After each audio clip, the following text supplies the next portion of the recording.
Welcome, everybody. My name is Arjun Roy, producer, recordist, mix engineer, coming at you from Grande Prairie, Alberta, my hometown, here at an undisclosed location for another sofa session. This is episode 27 of a series of unedited conversations that I'm calling the Hometown Hustle. This deals with my artistic journey through the arts and music scene in the Peace Country and all the people who helped me get where I am today. Also, Happy New Year, I guess. This is the first episode of 2020, recorded at the end of January. It'll be out in a few days when you can enjoy it. And more, please hit like and subscribe if you wish. Today, I'm pleased to have with me bassist, synth enthusiast. I'll take that. I'll say that again. Bassist, synth enthusiast, and scene legend, playing in bands such as Prevail, Disconviction, John Martineau. Legend. Dude, Prevail, those are some big bands, man. Like, come on. Right? Yeah. I mean, I like to think they're pretty big deal, back in the old days. That's right. Man, thank you for being here. I appreciate it. Hey, man, anytime. Glad to be here. Good, dude. When I started this whole thing, there's obviously a list of people, like a list of bands and musical things that come to mind. And I'm 27th. 20, yeah, that's right. Not too bad. Hey, right. I made the list. I mean, 27th on the list. Could be worse. It could be 28th. That's right. Whoever that is. Sucker's next. Oh, jeez. And obviously, Prevail and yourself played a kind of a big part in the scene, during like my formative years. The rise of emo and screamo in Grande Prairie, Alberta. Absolutely. Spearheaded, right? Spearheaded by you guys. Yeah, that's right. Absolutely. That was a great time, man. When do you think we met? I would say 03 was, I think, is kind of when I became involved with the whole scene here in Grande Prairie, I would think. Right? Got it. Did we meet at a show? Like Howlers or something? Or? I think Howlers, man. That's where we used to hang out a lot when we were getting started, like open mic shows and things like that. Yes. And I think the bands we played in kind of started around the same time. Absolutely. We kind of did the rise together there into the Grande Prairie music scene. So definitely. Yeah, kind of covered that time. Covered a bunch of bases between my band No One's Alone and Prevail. It's like we did the hard rock thing, and you guys did the modern sound, should we say? Yep. Cutting edge. That's right. Yeah, at the time. Cutting edge, of course. Bleeding edge. The bleeding edge. The leading edge. Man, let's throw it back a little. Johnny, where were you born? Where? Right here in Grande Prairie, Alberta. Whoa, born and raised. Yeah, I take a picture. Guy. There's not too many of us left here. Yeah, absolutely. Smart ones are gone. Right. It happens, man. It's home. It happens. It's home. Absolutely. Where did you grow up? Did you live here all your life? Did you move around? Yeah, like in the general area here in small towns surrounding Grande Prairie. But yeah, this is home base for sure. Cool. What caused you to move around? Well, like work stuff, family turmoil, things like that. Okay. I mean, we got divorced. My parents got divorced, so we kind of went back and forth between here and then my parents' hometown, Valley View, small town. Right. Not too far away, so back and forth there. But I'd say a great portion of my years were spent here in Grande Prairie. Thankfully, Valley View doesn't have much going on. Sure. Yeah, less than Grande Prairie. Yes, indeed. No, man. One thing that's come up throughout this whole thing, well, I guess a couple of recurring points, are that so many of us ended up playing open mics at Howlers Lounge. Like so many of us at that time, Sure. This ended up being ground zero. And then also there was a lot of stuff going on in town. Maybe not compared to other cities or whatever, but in terms of, our purposes, I mean, there's always a lot going on. Yeah, I mean, I wasn't really a big part of the music scene before we started jamming a lot. Okay. And I wasn't taking in too much live local music. But as far as I'm aware, the scene was in a bit of a lull. Okay. Before we kind of came around. Sure. There was, a handful of bands at that time. Yep. Probably 5 or 10, honestly, that kicked up around that time that just kind of, the scene just had this weird resurgence. Like I'd heard of local bands a few years before that. Okay. I never, they weren't doing much lately and it was nothing. And then just all of a sudden it kind of popped up. That was it? Like, yeah, the local band was alive and well all of a sudden, like early 2000s. That's great, man. Well, that's interesting. I mean, I moved here in the year 2000, September, maybe October 2000, something like that. And I heard of some local bands like on the radio. Sure. And I think I ended up getting into jamming at Howlers probably 2002, something like that. Yeah. And you started meeting artists at that time. Exactly, meeting artists, meeting. Were you attending college? You weren't attending college. At that I was, time? yeah. So I went to the U of A for I went into not to pre-med. date you or anything. No. Of course, it's okay. I just see a few grays there, man. I know what's going on. 27 recently. Right. For sure. No, but I graduated high school when I was young and went to the U of A. I was there for pre-med, and then at some point, probably because I was young, I decided this is not for me. I want to become a musician, so I dropped out. It's tough to make that commitment of education when you're a young man. Though, sure. You know? It's hard to see the big picture when you've only lived a short time. Oh, that's just it, right? I mean, I think back to that, like, why did I do that? Right. Yeah. Looking back, also, like, I don't like regret it. Do you know what I mean? It's no doubt. I'm happy with everything that's up with myself now. But after I did that, my parents were, they're kind of like, what? Right. Huh? Why didn't you finish the thing and then, do the thing that you were talking about? And so I ended up here to do computer science, computer system technology, whatever. This was at GPRC. Yeah, at GPRC. So that's what brought me here to begin with. And you met some musicians over there at the college. Yeah, absolutely. Right. Yep. Cool. And so it was cool. So, so just as you said, a lot of this stuff kicked up around 2002 and 2003. When you were young, were you drawn to music? Was it like a musical household? Did you guys always listen to tunes? Or my parents listened to a lot of tunes, but now I understand the merit of the music they listened to. But as a kid, I was like, what is this crap? A lot of country music was flying around in my house in the old days. Yep. And I mean, for a long time, I thought it was so lame. And even now, I'm not a huge fan of country music in general, but I can see some of the merit in those old 80s country tunes. Sure. You know what I mean? I catch it now, a little bit of the pop merit to it. On top of that, lots of pop stuff too. Like, I remember things like Springsteen, big time, Born in the USA, 1984. Like as a kid, that was one of the first albums that kicked me in the face. Cool. And another one was Styx, man. Oh, yeah, Mr. Roboto, man. Those two albums, were the first music I remembered as a kid, but I remember rocking them, putting on their vinyls, like. Oh, yeah. Yeah, so absolutely. I mean, my parents weren't musical people, they weren't musicians, but they did obviously enjoy the pop music like most people did, and by extension, I got a taste of it. Got it. As far as like playing music and stuff goes, I think when I first really got into trying to make music, I guess my stepdad was a bit into like playing drums and stuff. He was pretty casual about it, but like he used to jam around in a few bands like as a kid. And, cool. In his early 20s and things like that. And he had an old Pearl kit, I remember. At the house? At his parents' place. We'd go out for like a Sunday dinner or something and he'd go dust off the old drums and bang on them a bit. He was a big fan of like Bonham. You know what I mean? And like Van Halen and things like that. Huge Led Zeppelin, Rush, like Neil Peart, you know what I mean? He was absolutely. And I mean, he was like just an amateur drummer. He was not busting out with the like YYZ or anything, you know what I mean? But totally. I remember like him like playing, Moby Dick? Oh yeah, of course. He was like beating on that, and he had this old acoustic there, and I was like pretending to play the acoustic, strumming along, but we were just goofing around. I was probably like 10 or 11 years old, and that was kind of the first time I just goofed around with it. But it was pretty cool. The time that I really got into learning how to play any kind of music was I was probably about 12, skateboarding with some buddies. Nearby at a local church or something. We were just goofing around, and I found this old acoustic guitar that had like one string on it, man. And I remember taking it home for some reason because I was playing it, and I just figured out like the basic notes to like Come As You Are by Nirvana. Oh yeah, cool. Just like on one string, like And I think my mom picked up on that. Like she saw me playing it a bit, and she's like, "I'm gonna get this kid a guitar." You know what I mean? So she bought me a guitar. Oh, that's awesome. Not that long after, and or I think someone gave me a hand-me-down guitar, some old like Les Paul copy crap. That, nice. Some of course, junky old Epiphone or something. But it played, and we had this crappy old amp. And eventually, I remember she bought me one of those old Fender Squire combos.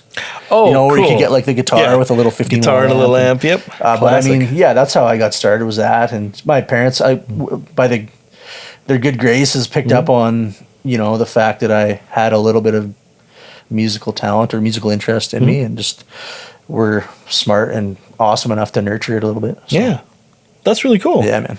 Awesome. So you got to get. Sorry, what age did you get a guitar? Like the Squire? Like the thing? Actual. Yes, I have a brand new guitar. Like I would say I was probably about 13 or 14. Cool. I think, yeah. You said you were skateboarding and stuff. Yeah, did that scene include like, skate punk and that kind of music as well? Yeah. What did you get into? I mean, The Offspring. We spoke about this before. But like The Offspring, man, Smash, that album by Offspring, definitely incredible record. Changed my life as a kid. Like, it was kind of that time when hair metal was on the outs and grunge and like Nirvana, punk rock, Ill Communication, Beastie Boys, like these albums when I was like 12 years old, man. Dookie, Green Day. I mean, there's Melancholy and the Infinite Sadness. Fantastic. These albums were all in 1994.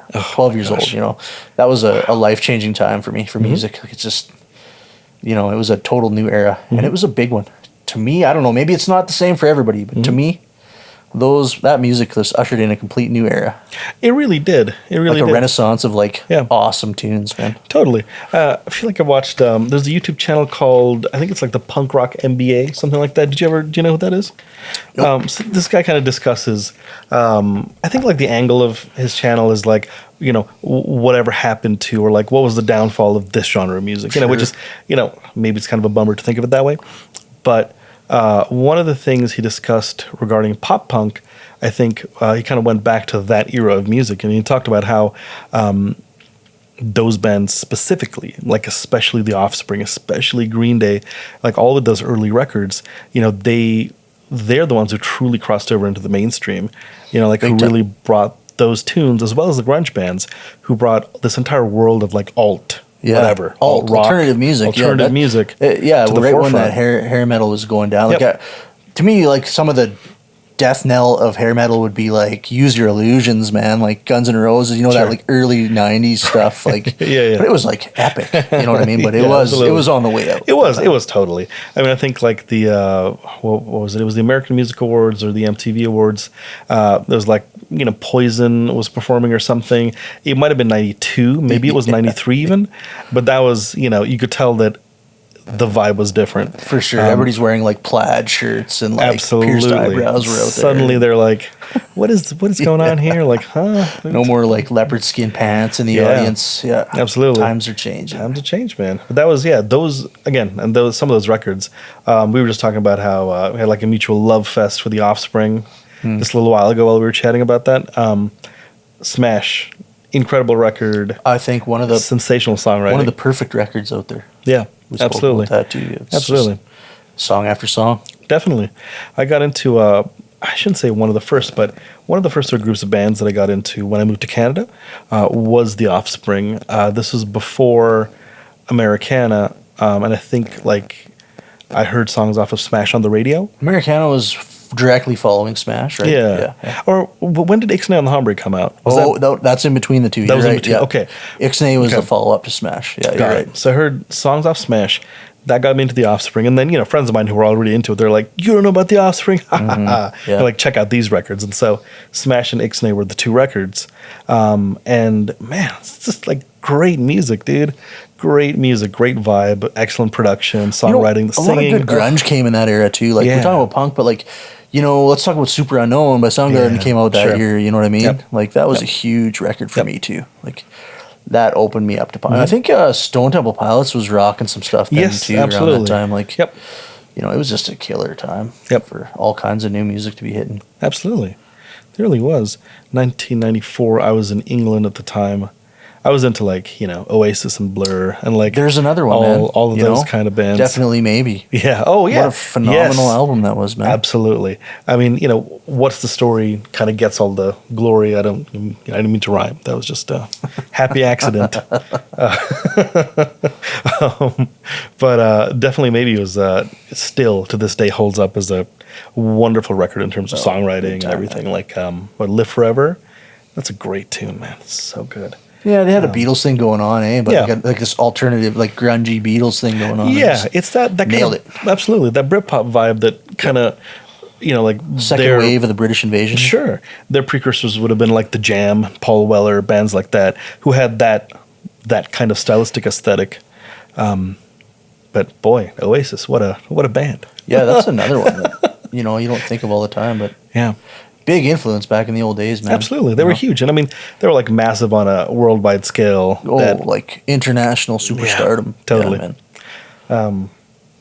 Cool. All right.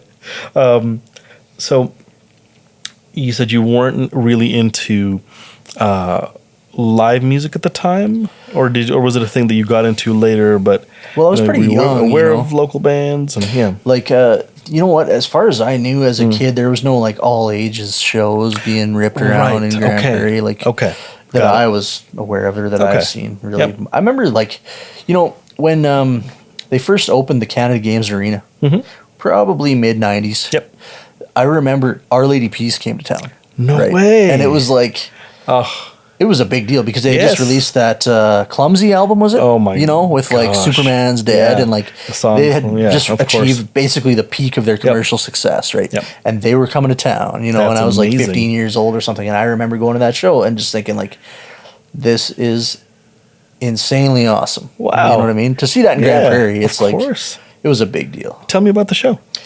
I can't remember who opened or anything like that, but I just remember going with some friends, like as a young adult, getting out there, like in that part of growing up when you're like, getting out and being independent, and like going and hanging out with your friends and not like hanging at home with your parents and stuff. And, you know, obviously going to a rock concert with a band like that, who's like achieving this super huge commercial success. Everybody's talking about them at school and like, you know, it was definitely something that made you think like, it would be awesome to play in a band. You know what I mean? Yeah, totally. It was one of those things. Heck yeah.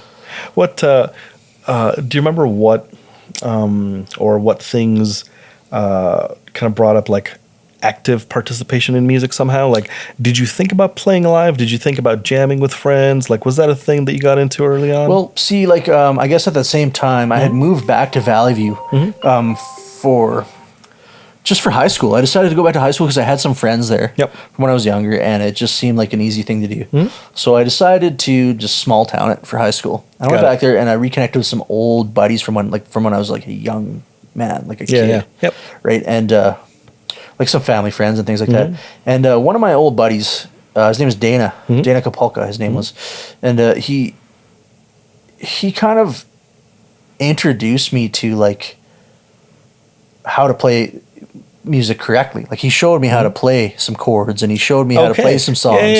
And I mean, at that time I sort of discovered that I did have enough of a talent to do it, that I could like, you know, maybe jam with people and play in a band. And like, it was a passion thing, you know, like just stick with it. And, you know, we jammed together at first. Like he had this, I remember I was talking about this with you the other day too, but he had this old black Mexican Strat, and it just like, I thought it was the coolest guitar ever. You know what I mean? Like it was like, you know, it was a mid-level guitar, but it was something that like for me, as just strumming on these old beers and stuff, it was like, wow, this is a nice guitar. And I remember he had this old, I think it was a Dodd Tech 8. Oh, no way. Foot pedal, man, like an old multi-effects pedal. Tech 8? Yeah, I'm talking old school. Yeah, like this is like, you know, mid-90s, right? It was probably one of the first multi-effects pedals that were, you know, commercially available to like someone at a mid-range price, reasonable, not rack mount or anything, but you know, it's one of those units with like 8 or 10 pedals on it and things like that. And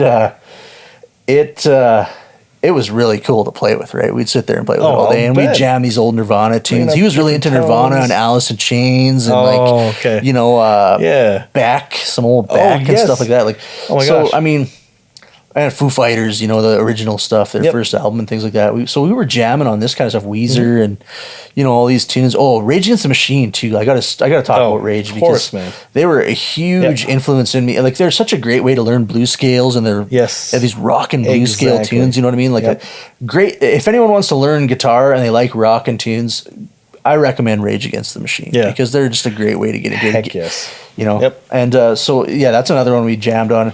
You know, between me and him, we had played a few songs, and we got he had an old drum set. We'd beat on that and stuff, and we kind of just be a little bit multi-instrumentalist, bass guitar and things like that. And you know, eventually we found some other like-minded guys who maybe weren't quite as into it as us, but we ended up putting on a few shows at school. Man, we played some shows at school, so that's awesome. Like we did some like pep rallies for like the football team. You know what I mean? It's like let's rock. The first time I ever performed live, I played drums. And I played drums on only one song. There was we did 3 songs, but you know, we just had this like rotating group of guys who like, I'll play drums on this song, and then I'll step out and I'll sing on this one. And so what happened was I was probably 14 or 15 years old, I think. I jumped in for it was a very simple song. It's a Green Day song, Brain Stew. Classic, of course. Yeah, very simple song. Yeah, you know.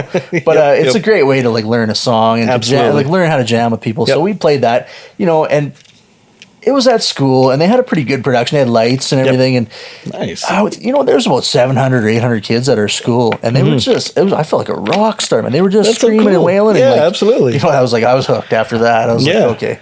So then, I mean, after that, in high school, I got together with some other like-minded buddies. Later on, because my friend Dana was a little bit older than me. He was like 3 or 4 years older than me. So he had graduated then. And I kind of met some guys around my own age who were into that stuff. And we started doing like a cover band of like, it was a cover and an original band, but it was more like heavy stuff, right? So we did some Deftones. We did a couple Deftones covers, like My Own Summer, man. You know? Classic. Classic tune, a lot of fun to play that stuff, right? Course, and screaming and wailing. And like how many of us have covered that tune? Like, no doubt, eh? Absolutely. It's just one of those. It's another one of those songs, if you're learning guitar, super fun song to learn, right? Totally. So yeah, we did that stuff, and that was that took me to the end of high school. From there, I left Valley View, back to Grande Prairie, and I kind of took my love for music with me. I started picking up the bass at this time. I had a buddy who was playing bass, and I just, for some reason, he was playing bass, and I thought, you know what? I like the bass. I really like the way that you can, you know, I like the single notes and really plunking away at them and ripping on them and just like that fat low end sound. You know, I started getting really into it. And I started jamming bass. I met, you know, a funny story is kind of an oddball thing, but I put an old poster up there, like at Long and McQuaid, which was formerly GP Music. GP Music, right? So I put this poster. Yeah, shout out GP Music. What's up, GP Music? What's up, GP Music? OG. So I put up this poster. You know, one of those old school posters people used to put up where you like cut the slats and you're like the number. Yeah, your number. Take a number, give me a call. And it was like bass player looking, you know, listening influences. And my influences at that time were like Tool, you know, big time Tool, and like AFI and things like this from like, you know, the turn of the millennium, and you know. So, and I got a call from this guy. He was kind of an older guy, and he lived out in Claremont in this trailer, right? And he had a family, and he was just like a pretty chill guy, but he was like all about the Metallica, man. You know what I mean? One of those guys, right? Yeah. And so he's like, you know, I went over to his place a couple times just for kicks, right? And I jammed some like, you know, For Whom the Bell Tolls, man, like learning some cool Metallica riffs on the bass. We had some fun, you know. But at the same time, I got another call. Excuse me, a call from Justin Staffen. Oh yeah. Shout out Justin Staffen. Shout Damn. Out. And another buddy, Bo. I can't remember Bo's last name, but I mean, he was a phenomenal guitar player. Yeah. And now Justin and Bo had this like project on the go. Justin had a lot of cool. The two of them did. That's right. Yeah. Oh, okay. Did you not know they were jamming together? I didn't. Yeah. So at this time, and this was I was kind of new to the scene in Grande Prairie, but I went in there and I was really impressed, man. These guys were good musicians, like better than I had ever jammed before, really. I hear you. And I guess. You know, I went in, they had some songs written up, and they were very heavily influenced by Tool as well. So we had this, like, power trio thing going. Cool. With Bo on the guitars, and, like, Staffen had this wicked big metal kit, you know, and, like, all this awesome PA gear. Like, I walk in, I'm like, this whole basement was, like, dedicated to music, you know what I mean? And we went, and they had this old beat up bass amp that was like 215s in a big cabinet. They're like, here, man, you can plug into this. I'm like, like, so we got in there and we, I sat down with Bo one day and learned all his tunes. And he's the kind of guy who's writing, he's like, you know, obviously Tool influenced, like, they were like 7 to 10 minute long, just rolling epic. Like, we had no vocalists. We were doing this like some kind of freaking power trio with the like total instrumental, like doom rock. Like, it was a lot of fun. Sounds great. Absolutely. And like we never really could put it together with that group of guys. Like but we had like lots of awesome jam sessions for like probably a year or more. We just jammed around together and hung out. And, you know, that was a good gateway for me to get into the Grande Prairie music scene because Justin Staffen had played in some bands previously, like Bella Bella and things like this. And he was pretty connected. And he knew a lot of people. And he was like a really well-respected drummer in the scene. And I mean... he was a killer drummer, you know? So it was really awesome to be able to play with him. And I met a lot of people through him. And that's kind of where things opened up for me in Grande Prairie. Cool, man. Yeah. That's really interesting. A couple of things popped up while we were chatting there. One was when you mentioned the DoD pedal thing, I hopped on because I could have sworn on a Facebook Marketplace somebody was like sort of unloading a bunch of DoD pedals. Like, yeah, exactly. Well, Dod's not a big thing anymore. No, like they never were like our super premium, right? No, like man. They were kind of questionable quality. Oh, absolutely. Gear, right? I feel like they had their minute probably in the early to mid 90s, you know? That was it. And that was like, that was kind of right it. There, for sure. And then thinking about the playing at school thing, I wonder if kids do that. Are there kids who play music in school nowadays, like who have like school class, put on a show? Like, you know, we used to jam in school. Like the teacher, I did that too. There, exactly. Like, let us I would skip my classes. The music teacher was really cool. Yeah, let me just say, we were on the same page, me and the music teacher, and like we would literally skip class and sit. We had like, believe it or not, the facility in Valley View at the school or at the high school, the Hillside High School, was at the time it was created one of the best in Alberta. Really? Like they really invested in it. That's amazing. It was like a full like wooden, you know what I mean? Like it was beautiful facility they had. So we would go hide out in there because it was like an awesome hangout, and like nobody ever used it there. Oh, they had a band class or whatever, but it was like one of those places you could hide out all day, and it was like the land that time forgot, man. You know what I mean? Yep. So we'd go in there, we'd crank it up and be loud all afternoon. Like I was the kind of guy, academics, not really. When I was in high school, I smoked a lot of dope and played a lot of music, man. Got it. And that was an awesome, happy place for me there. So that's really cool. I had the exact same experience up in Hay River, Northwest Territories.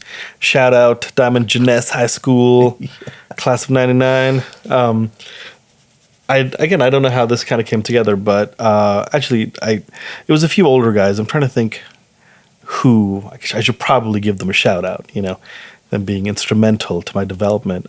Kevin Wallington, James Osland, Johnny Bandura, all those guys. They were like, you know, cool older guys who like played like rock and punk music. And so they were like the coolest dudes, right? And so they used to jam once in a while somewhere in my neighborhood. And then every once in a while they would play like some of these pep rallies and stuff. And they jammed.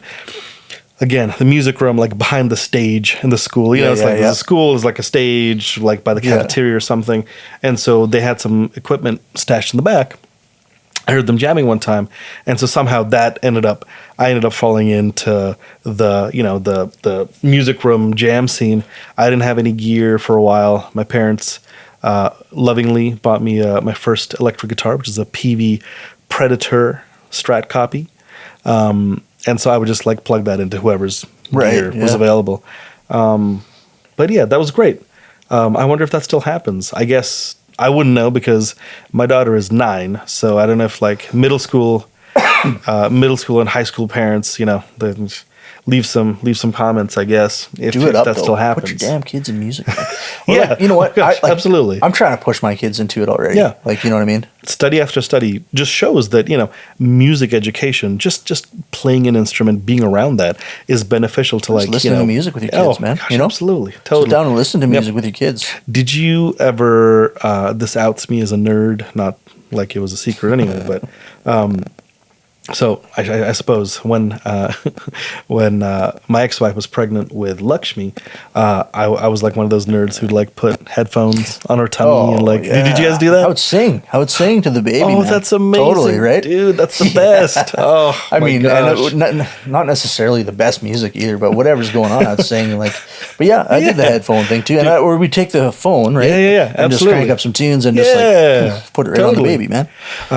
When the baby was big enough to sort of, you know, to move around noticeably, did you notice like, you know, like slowing down and paying attention to the music when music was on and stuff like that? I could definitely notice like response. Right? Yeah, sometimes some kind of response. Jump and kicking. And like, like absolutely loving it. Or like you know, even just daddy's voice, man. You know, it's like, hey, absolutely likes daddy's voice, kicking maybe it's more like the resonance, the lower tones and stuff. Totally.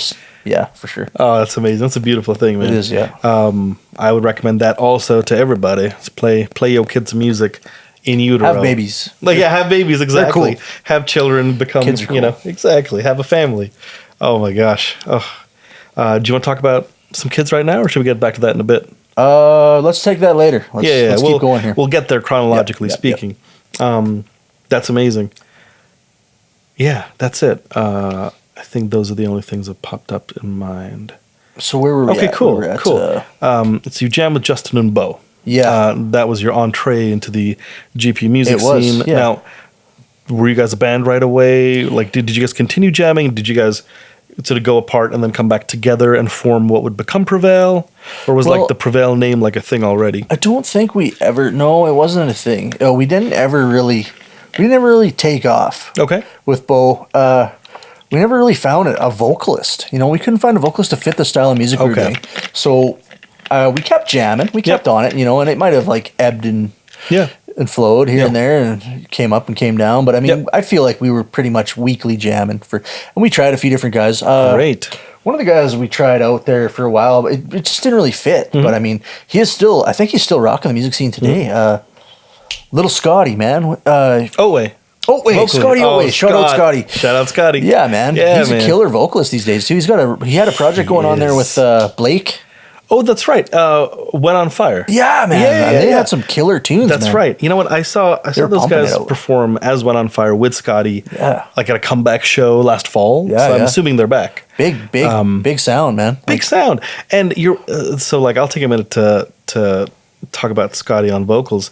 My experience with Scott was I saw him front some bands in the early to mid 2000s, maybe when I was doing No One's Alone, maybe before No One's Alone even, that was around the time we were auditioning with him, and that just it didn't fit in with our style of music, but we knew he was a talented guy. Oh my gosh, absolutely. So fast forward to maybe 2010, this was just before I went to Berkeley probably, 9 even, Josh Kuykendall, another area legend, should we say? Josh, Dave Ustra from the Northbloods, Colby Garland. They all had a band called I know Our Broken Body. It was like a hardcore metal type project or something, right? Absolutely. Yeah, man. Kind of familiar with it somewhat. Yep. I don't think I've ever heard it, but I've heard of the guys. I know the guys all, right? Yes. If you're curious, you can find their albums on Spotify. Oh, is that right? So I recorded an album for them. They had someone else on vocals. And then a couple of summers later, when I was back in town from Boston, Josh approached me to record an EP with like a new lineup. And it was really just him. We programmed drums, he played guitar, he played bass, and then Scott came in to do vocals. And so I remembered Scott from back in the day. Right. And recording Scott was just a pleasure because it's like with metal vocals, technique, breathing, getting the tone and the timbre right of the screams, how long can you yell for, all that kind of stuff comes into play. And that guy's like naturally talented. He could do that stuff for days. If there was ever a spot where like, I would need hey man, I think these 8 measures, it would be great if you could like scream for all 8 measures, to kick off the neck. Can you, like sort of ask, could you train? And he'd just be like, no problem. He would do one and we would just layer, one after the other, and just a great vocalist. Big time, man. It's great to see him on stage again. It really is. Oh yeah. Like I was so surprised. Like we'll talk about it later, but I did enter the music scene again briefly, and he was there, man, and just rocking it better than ever, man. Yeah, absolutely, insane. So, but anyway, we had gone through the the lack of vocalist thing, and we tried a few like amateur guys who just. No, they just didn't have it. We thought maybe this guy's a big, loud individual. Maybe he could like, nah. So anyway, we kind of just fizzled a little bit. Okay. At the same time, though, we were doing this once a week jam. We would just basically sat around and frickin' smoked a lot of dope and jammed and just worked. And, we were young guys, and pissing around kind of thing. And at the same time, Justin Staffen had been jamming as a drummer with an outfit called This Conviction. Oh. Now, there was a This Conviction back then. And it was fronted by Shane Seward. Oh. Now, it was his project. And I see. And I lived with Staffen at the time, right? Okay. So I was renting a room off him, and they would jam there on like off nights when we were jamming stuff, right? Once a week or so. And I mean, I started hearing Shane singing, and I'm like, man, this cat incredible. He's got what it takes, man. This is what we need for the kind of music we want to do, you know? And this was after, I think Bo had moved away at this time too. Oh, okay. So we were just kind of like jamming around different projects, trying to put something together. You know, I had metal guys in and out and all kinds of different things. But I remember Shane and him specifically being like, the stuff he was writing was like really like current, you know, it was very cool. Absolutely. Like that had that emo-y edge to it, you know, that I was looking for at the time. I was getting into this kind of stuff, like the early 2000s. We were talking earlier today again about bands like Thursday and you know, the early Alexis on Fire stuff and all this. So you know, it kind of worked out there, and they had this kind of, you know what, it kind of reminded me of like a Dashboard Confessionals or something like that going on, like This Conviction did. With Shane and they had a bass player. I can't remember his last name. Jordan, his name was though, and he was a pretty damn good bass player too, man. You know, and so they were like had this power trio thing going on. I was always kind of like jealous, you know. Like, yeah, they sound pretty good, you know. Like our other band, these guys, yeah, exactly. So then eventually, like I don't know how we put together a band. Merriman come into the situation somehow. Curtis Merriman. Okay. I can't remember if maybe he knew Justin somehow or Justin knew him, but he popped up out of nowhere and he's like a phenomenal guitar player. Yeah. I think he played in some old cover bands, but he just had like a really wide range of like guitar skill, you know what I mean? Yep. And just a phenomenal guy, man. So we somehow we met him, we started jamming with him a little bit, and then I knew a guy from Valley View who's like almost like a cousin to me. He's my stepfather's cousin, I believe. Jerome Engels. Right. Big Jerome. Yeah, man. No, wait. Who was did Bo ever come back around? Nope. No. Bo disappeared, man. He moved back to Kelowna or Kamloops or something. I think he's in Kamloops. Okay. Yeah, he took off, moved away, and he had some bands going on down there, but I haven't ever seen him again. Never seen him again. Gotcha. I talked to him on Facebook once in a while there a few years back, but kind of reconnect, but understood. But yeah, he's been long gone doing his own thing. Got it. So Bo was gone, and then Jerome. That's right. So Jerome was a guitar player. Yep. He was always into like, I remember him in Valley View when I was younger. He was a bit older. Like he's probably like 4 or 5 years older than me. Oh, okay, got it. He was jamming in some some cover bands that were like, you know, doing the Valley View thing. You know, they were playing shows at the bar in Valley View. They would do stuff like some rock and tunes. You know what I mean? At the time, they were doing like Chevelle covers and like some cool stuff, right? Yeah. So like, I was like, man, these guys are awesome. And I think I jammed with them here and there a little bit on guitar. I was never much of a guitar player. You know, I tried, but I'm not the greatest at it. So that's why I gravitated towards bass too. Like it just, you know, my abilities, and I just love it. I just grew a passion for bass. You know what I mean? So. But I didn't really fit in there at the time, but I was like, oh man, I got to jam with them. I was so pumped. And, you know, eventually I thought of Jerome. I'm like, I don't think he's jamming anymore. Like, and I always thought, man, he was such a wicked guitar player in this. Someone I looked up to, you know what I mean? So I was like, I called him up and I said, hey man, we got this band going on. You know, we talked to Shane and he's like into trying it out. You know, it might have been that we had Jerome and Curtis first, and Staffen and I, and we had some like covers on the roll, and at Shane, I think I think it caught his ear like he caught my ear, got the same way. It was like hey, a mutual, pretty cool, a serendipitous, and I thing. I kind of talked to Staff. I was like, man, you got to get this Shane guy on board, man. Because I mean, he's a great songwriter too. You know what I mean? He wrote great songs. He was a great vocalist, it's pretty damn hard to come by, even a half decent vocalist in a small town. You know. Yes. So it was a very valuable thing, and I'm sure he was being pursued by all kinds of different people. You know. But you know, we lucked out, and we ended up jamming with Shane, and he became one of my best friends in the whole world. You know what I mean? Me and him were just best buds for like 10 years, probably. You know what I mean? But that's kind of how it shook down, and we started doing some covers. You know, we started. I think we were working on an original too, but we had like 6 or 8 covers on the go first. We did like Chop Suey by freaking System of a Down. Yes, man. Of course. We did. That's great. We did a Tool cover, Sober by Tool. Yes. We had. I think we did Chevelle, man. We did like Family System by Chevelle or something. That's great. Pretty heavy tune. Filter, Hey Man, Nice Shot. You know what I mean? These they're kind of simple songs, easy to play songs. We did an AFI cover from Sing the Sorrow. Oh, cool. What did you guys play? Do you remember? The Great Disappointment. The song's called, yeah. That's a great tune, man. Bass driven tune. But so yeah, we did these covers, and we went to like an open mic for the first show, big show, right? We played like five or six songs at our open mic night. Yep. Right, and we were working on this one original song. I can't even remember the damn name of the song now, man. It was our first song as Prevail, and we ripped out all these covers. We just like totally crushed like 5 or 6. We were feeling good, you know what I mean? And so at the end of the night, we're like, they're like, do you have any more songs? You know what I mean? We're like, and we're like, oh, we got this one original. And Shane's like, no, man, we can't do it. I'm like, let's do it, man. Yeah. Like, we're doing this. He's That's like, right. no, we can't. The audience wants it. We're going to do it. So we ripped it out, man. We just crushed it. Like, we nailed it. Man. It was awesome, you know? And good for you guys for stepping up into that. Yeah, it was so much fun. We were so stoked about it, man. I remember my knees were jello playing that show, too, man. My knees were jello. It was one of the first times I had played music live in like 5 years or more, you know? I was just terrified on that stage. And there was probably like 20 people, including my parents. You know what I mean? Like, it's one of those shows. Shout out like to a supportive Thursday parents. night at freaking Howlers or whatever. Like a couple of students studying in the back. Exactly. That's right. He gave a shit, right? But I mean, the sound guy, I can't remember the sound guy's name, man. He was... was he a teacher? He was a fixture of like the music scene at that time, too. Was it James Oldenburg? No, younger guy, man. Okay.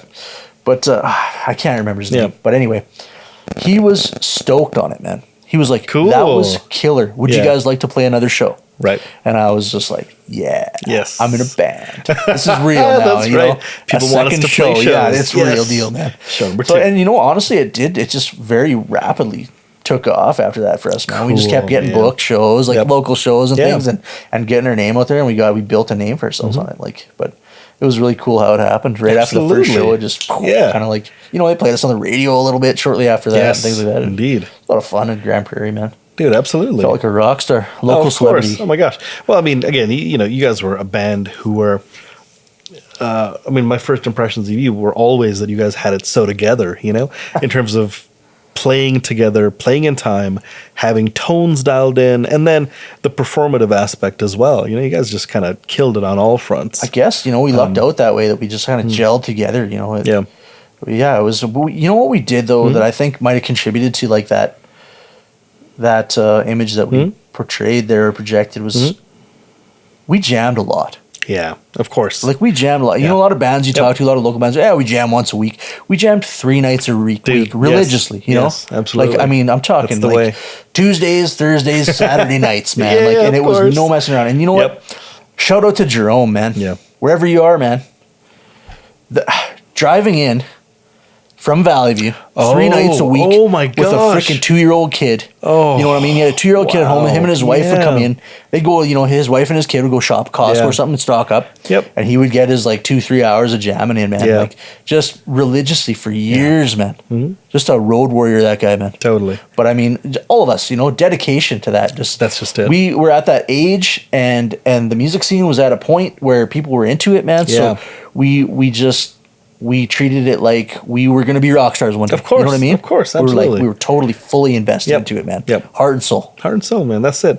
I mean, you know, being a band, being successful in anything musical or artistic takes that. It just does. That, you know, like whether it's the 10,000 hours kind of idea or whatever it is, but just believing in yourself. Believing in yourself, and then putting in the hours. Like, you can't bypass that step. You know, putting in the hours, perfecting whatever it is, playing guitar. Stagecraft is a big part of it. You can't just like, you know, play and do that comes this. from live jams too, man. Exactly. You can really work on your stagecraft, just like getting into your music, playing it live, man. Absolutely, that's incredible. I'm gonna drink water at the same time as you. Maximize efficiency. That's right. Talk to me about a couple of things, I guess, in terms of performance, in terms of playing and stuff like that. I'm just going to check this thing real quick. Okay, cool. In terms of performance, vocal style-wise, was Shane already into the kind of thing, like the harder edge stuff that Prevail got into? Because I remember him doing like the Anne Boleyn Dashboard Confessional type stuff. Yeah. You know, like very sing-song stuff, right? You know what? I think we pushed him to those places with our, like, I mean, me in particular. Yeah. And I mean, I guess guys like Jerome too, he had like, he liked some edgy stuff, man, some heavier stuff. But Me in particular, I was like always like digging for that new like sound at that time, you know, of course, like those Alexis on Fires and those things like Thrice was a huge influence for us back in the old days too. You know what I mean? Totally. So those kind of things we were digging hard for, and I was the one who probably had the most heavy influence on the band. Okay, like I was like into some like hardcore and metal stuff at that time, too. Like As I Lay Dying and things like that were like huge, awesome stuff for us to.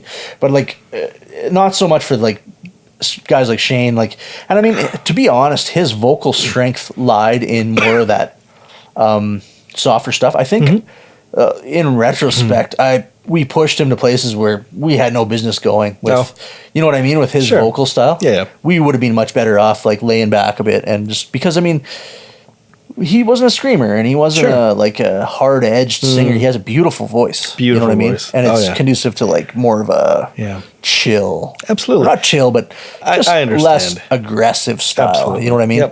So cleaner style, should we say? Yeah, cleaner. Definitely cleaner. I did a lot of the screaming in Prevail because you know, it was easier for me to do than for Shane. And I don't think his voice suffered for after screaming, like to be able to sing it. And like he pushed his notes, man. He pushed his high notes to like Billy Talent areas and things like that. Yes. Which I mean, he could do it, but like I just don't think it was the strongest point.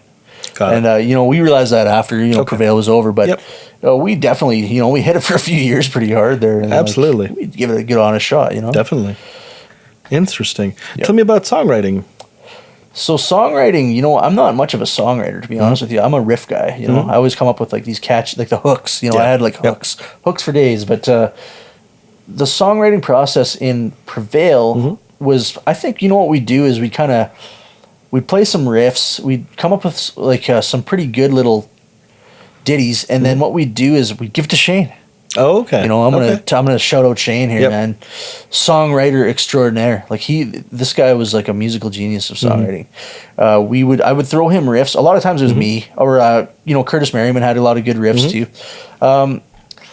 I can't say Jerome didn't, but you know, a lot of times we'd all bring our own strengths to the table, separately, and Shane would take those home, and literally the next jam, he would come back with an awesome song. Right. Like that. Right. You know what I mean? Yeah. It's like we'd feed him this shit and he would come back and just be like, with a killer song. He like transitions. He would just fill it with awesome transitions and like his own style and like he add his magic to it that would just make it an awesome song. Cool. Otherwise, it would just be riffs, you know. Sure, I mean? Yeah, absolutely. So that's how we wrote, man. We just like hung on Shane, man, and just let him do the heavy lifting for that stuff. Sure, man. Which I mean, that was his strength. That's what. Yeah.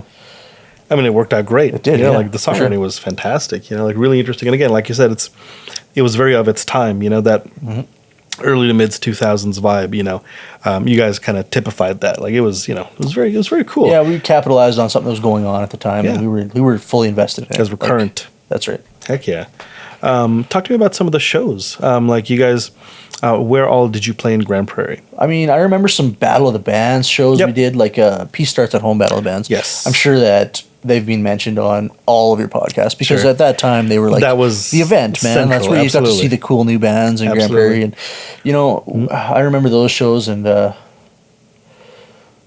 just having a good time, meeting a lot of new people there. Yep. And a lot of buzz, a lot of hype, a lot of people from around town, a lot of fans were around. I remember lots of good shows at Howlers. We had a couple times played Howlers where, you know, we packed the house with all ages shows. Like, and I'm talking like, okay, sorry, we can't let anyone else in. Fire code. Oh, man, seriously. Like, and like, I remember, you know, near the end of Prevail, we had like, the kids really liked our music, you know, the high school kids really liked it. And that was kind of our demographic there, you know. Totally. And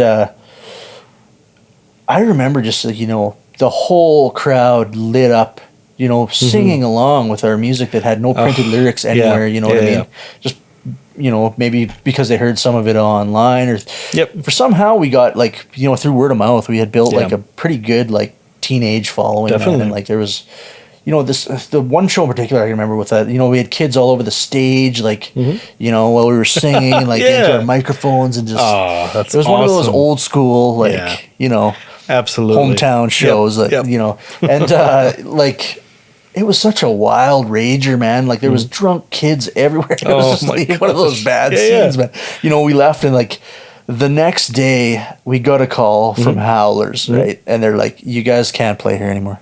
Oh, somebody took a shit on the floor in the middle of the girls' washroom, and like it was just a wild time. You know what I mean? Like it was just a crazy party, man, and everybody was loving life, and we were thinking like we felt like rock stars. Of course, like, it was just such a cool time. But you know, we didn't do a lot of touring around. I guess we played a few like one-offs like across Alberta. You know, some in Calgary. Yeah, Edmonton, Battle of the Calgary, Bands in Edmonton, big one.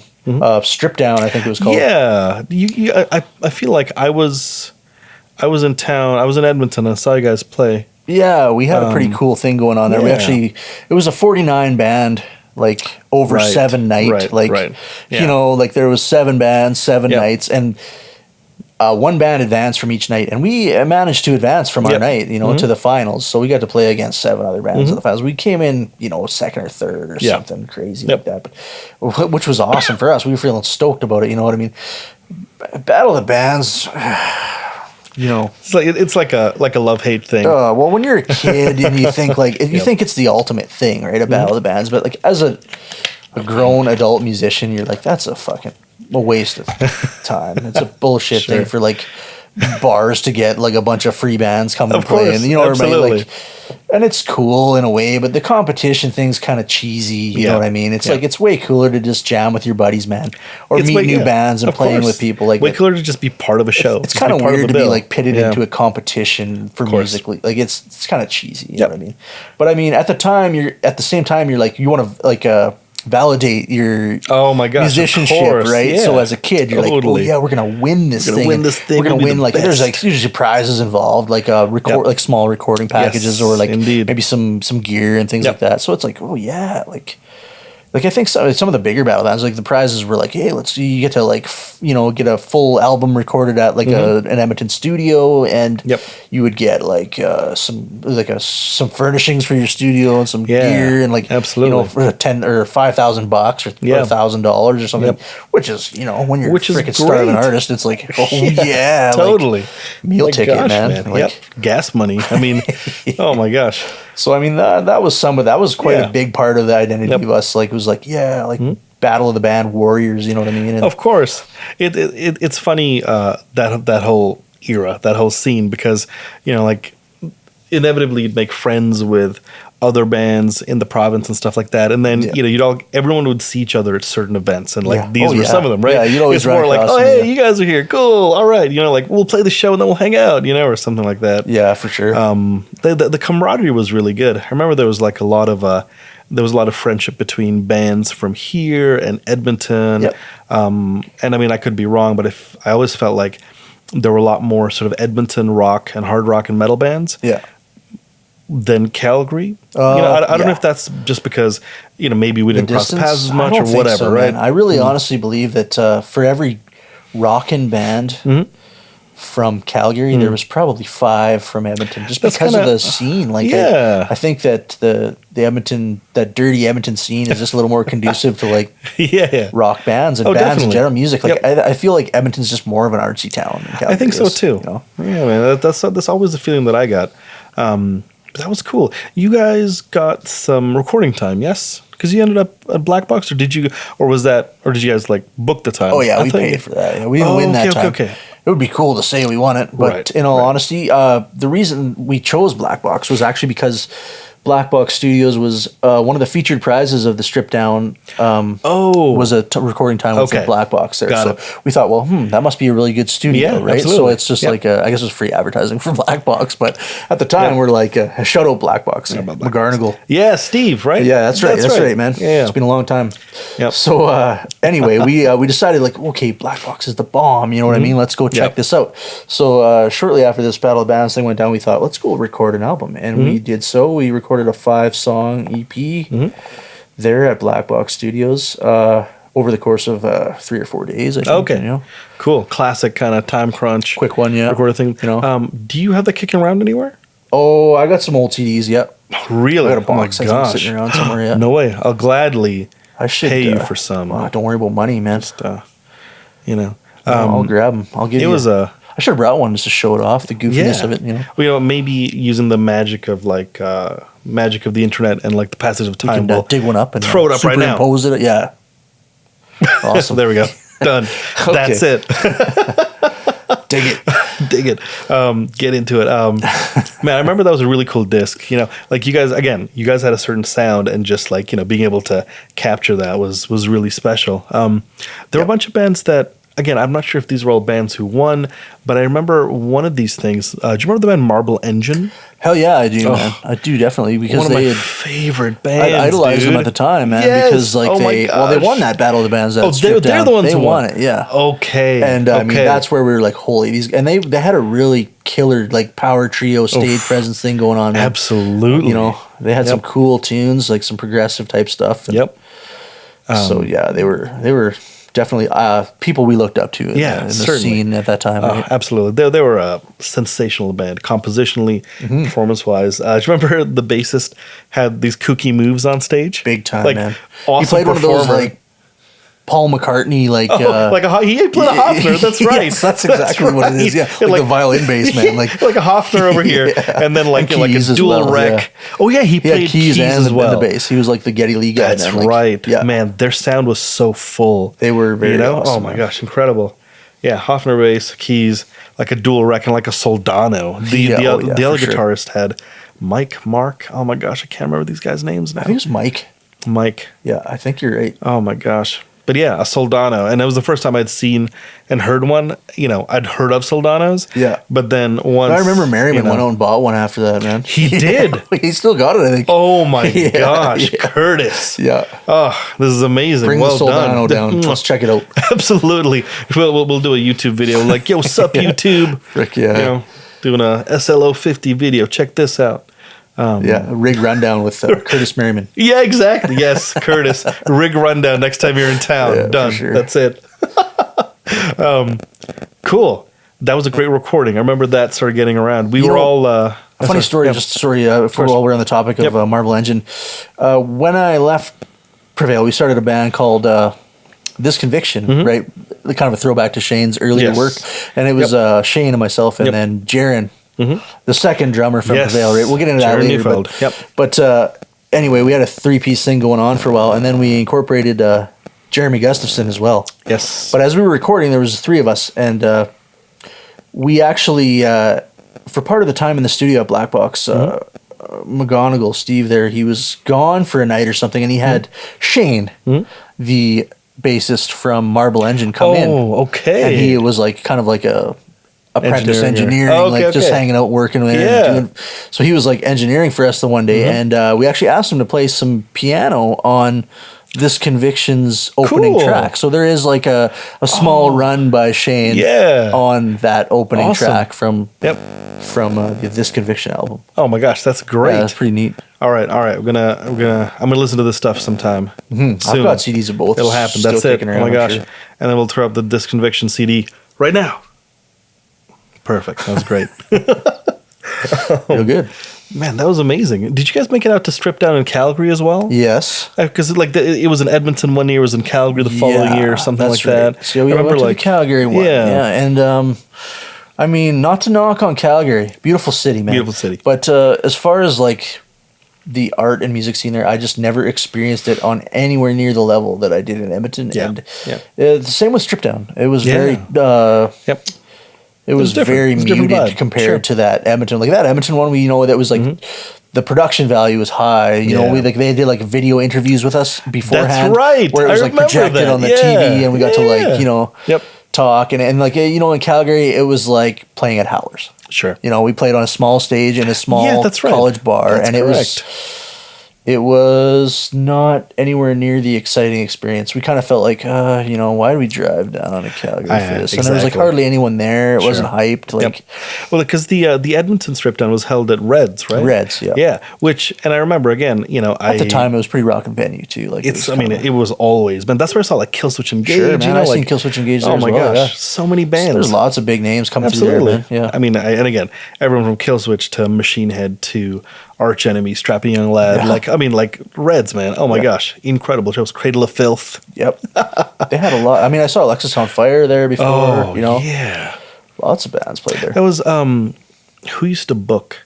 Diltz? Mike Diltz. He passed away some time ago. What? He did. Oh, that's terrible. I didn't know that. I had no idea. At some point, I think like Nostalgia or something, right? Like, he was managing Marble Engine. Oh, that's right. And he put on Strip Down. He did, exactly. He passed away. He passed away some years ago, man. Like, posthumous shout out to Mike Diltz. I mean, he did so much. He was an incredible promoter, great driving force in terms of bringing bands in, like taking chances on local bands. Yeah. You know, like, I mean, he started bringing us into Edmonton. Yeah, he threw us a couple bones at Reds too, like for like local shows and with some other. I can't even remember the bands Red showed them, but you know, like just local bands and like you know with their own draws, like we like kind of get in on some draw. Open for some cool Edmonton really cool, scene bands and. Yeah, man. They were really good about it. And, you know, like they were really fair about, like, you know, paying for gas and giving you a hotel to stay in. And that's, I was just going to say. It's hard to come by that when you're like a starving artist. Give you a hotel room. It's a very valuable thing. Give you some food. You know? You're paying us to play music? Like, holy, it's just amazing. Yeah, like, it's pretty hard to get there. You know what I mean? For real. Like, we're not going to sleep in our van. We're not going to finish a show at, like, midnight and then drive 5 hours back to GP. Call everybody we know in Edmonton to see if we have a couch we can sleep on or whatever, you know? Yeah, man. Or drive, Absolutely. Across the miles. Definitely. I always appreciated Mike for those reasons. You know, like, I mean, he was already doing so much. I mean, he had no reason to sort of, I mean, I guess what I'm saying is he could have easily been, you know, mean to like dismissive up and coming, to like dismissive. Like us, yeah, exactly. Sure. But there was never any of that, man. He was such a cool guy, upbeat. That's a shame about him passing away. I can't believe that. Yeah, he was a young man, not much older than us, right? No, that's just it. And again, like I haven't had reason to pry into it, and so you know, it's like, but yeah, it's just a shame. Still, really good dude, man. Shame. Absolutely. Man, that's a bummer. Just gonna take a drink of water, you know, like phew. Pour one for the homies, man. He's like, no, oh my god, not on the electronics. Like, my computer. Production value. That's right. Yeah, that's what got me because No One's Alone didn't play the Edmonton Strip Down. You guys did. And then somehow it came up that we could get in on the Calgary Strip Down. And so did you guys make it down there? So we played in Calgary, yeah. So I mean, and you know, I remember maybe I pushed everyone into it, or maybe, you know, I was a person saying, yeah, we should, because I remembered how good it was in Edmonton. Right, yeah. Yep. So did you guys run into the same kind of thing in Calgary that we did? Yeah, similar kind of thing. Kind of like not quite the same. It wasn't the same, absolutely. Fanfare, right? Like, yep. We didn't advance or anything like that. You know, like we didn't advance at the second one either. Yeah. Gotcha. We played first up. Oh, on the first show, you know what I mean? We opened the first show. And you know what? I believe we did that in the first Strip Down too. Oh, really? Okay. Yeah, we played the first of the night. But somehow you guys nailed it, man. You know what? I think it was Shane taking off his shirt in that first Strip Down, and I got the girlies. Yeah. My gosh, I know, not to objectify it around. Not to objectify anybody, but you know, Shane's that man sweater, beautiful man. That's right. Got him. Right. Absolutely. We got him. Got him. That's it. It's reel everybody in. Interesting. Okay. So then after Strip Down, what happened after that? What, you know, were there a couple more piece starts at home, or did the changes start to occur? Then we started hitting piece starts at home, and then things started really rolling for us in Grande Prairie and stuff like that. Yep. Then we got we got introduced to some of the local radio guys. Scotty Belford. Scott Belford. Shout out to him, because he was like such an awesome dude, man. Like for getting us, you know, he let us come in, even like he would do some evening shows. Yeah. We'd come in like 9 to midnight specials, you know what I mean? And like we would like co-host, and like he would let us like play some of our influences in the evenings and stuff like that. And he would put on our tunes whenever he could, like just a great local promoter of local art. Man. Oh yeah, man. Great supporter of the local scene. You know, and like bands getting breaks like that is a huge deal. You know, like getting your music on the radio. Can you do you remember the first time you heard your stuff on the radio? Yes. Yeah. I was so stoked. I was at Howler setting up for a show. Oh, okay. Yep. And they pumped it on the radio, and I was like, man, that's us on the radio. Like, yeah. Just like, it's a big thing, man. When you're a kid and you're like, you know, thinking back now, it's like, it's embarrassing how excited I was for it, you know what I mean? But at the same time, it's huge. Yeah. It's a validation of your art once again, you know? It is. It's a big thing, man. And it gets your music out to people who don't know you. I had older like folks coming up to me and being like, you're in Prevail. Like, wow. Like, you know, people my parents' age were like, aware of my band and like around town, and I'd walk or like I'd go into the mall, you know, to restock our CDs or something. People would just be like, "I love your band," yeah, like you know, like there's a local celebrity time, you know. Heck yeah. As a kid, as like a 20 to 22-year-old kid, of course, you're like you feel on top of the world. You do, for sure. Just local celebrity, you know? Absolutely, man. I feel like that age, you know, like before you hit the next kind of demographic bracket on like forms that you fill out, you know, like the whatever 17 to 27 when kind you of leave age. the 18 to 24, oh, and the 25 to 40. Exactly. Game over. Oh, game over, man.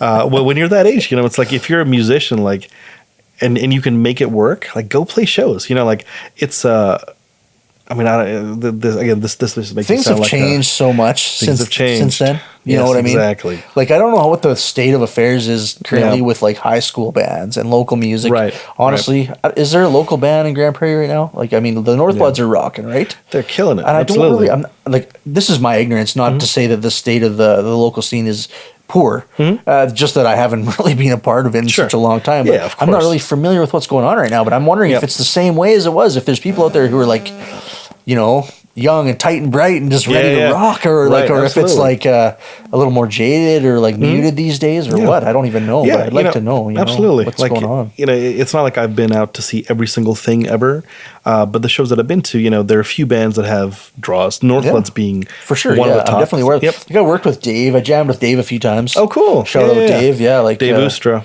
You know, he's a phenomenal musician, and they're all really great musicians, and they have a great thing going on, man. Yeah, they got a good sound, vibe. Absolutely, a good presence on stage. Yes, you know, good stagecraft. Heck yeah, man. There are a bunch of sort of singer-songwriters and folk artists around. But in terms of like the live band rock scene, it's, you know, again, it seems muted compared to what it was before. Yeah, and I hope that there's some kids out there who are like, just, I want to play music, I want to play, and I hope they get to experience that shit, man. Dude, exactly. I really hope so, because it was such an awesome thing to experience as a young man. Absolutely. What I was, I think that's the point that I was trying to make earlier, was just that, you know, that's the time that you should do that. Like, if you're interested in music, form a band, you know, suck for a while, get better, play in front of your friends, play at school, you know, when you have low commitment in life, when you're a young man, you know, exactly.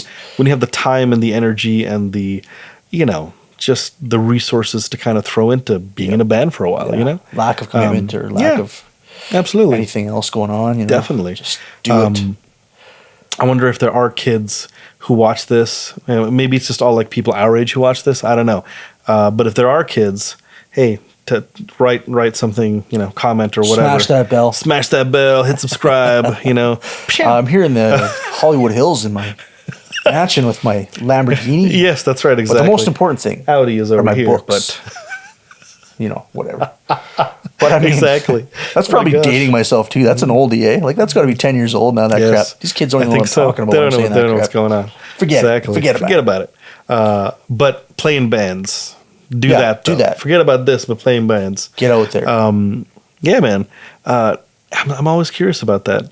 Because it's always like a young person's thing, you know, like all these people playing in bands in high school, then they do some stuff, and then well, you feel like you got a shot when you're young. You know what I mean? Like, let's say a guy like me, I'm pushing 40 now. I'm not going to get out there and be like, I know. Believe it or not, I'm still rocking the skinny pants, man. Oh man, nice. Still fit into your sister's legs. pants. Bam. But like, you know, as an older guy, you kind of lose that. Like, you're not like, oh, I'm going to be a rock star someday. When you're a kid.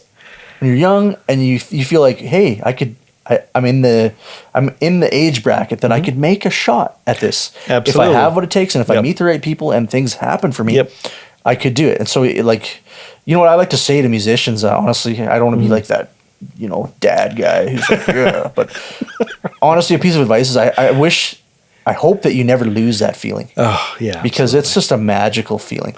I feel like, you know, we could be rock stars one day. We could make it somewhere someday. Totally. I don't think so. You know, if you're into music, I don't think you should ever give up on that. Totally. No matter how old you are, who gives a shit, man? Yeah, absolutely. Just go for it. Art and music. I mean, it's just art of any sort. It's so important. Absolutely.